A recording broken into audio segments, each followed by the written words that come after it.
ចេញពីពុកម៉ែខ្ញុំព្រាតណាមានតែបងស្រីប៉ុន្តែអ្វីៗខុសគ្នាបើទាញវេលាថយក្រោយដូចមុនបានណាខ្ញុំសូមបួងសួងទេវតា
ក្រោយដូចមុន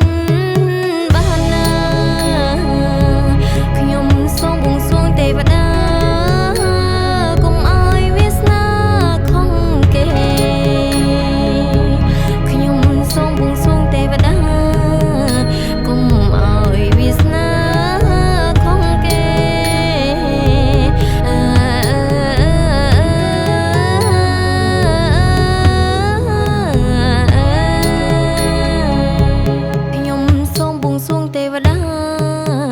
គុំ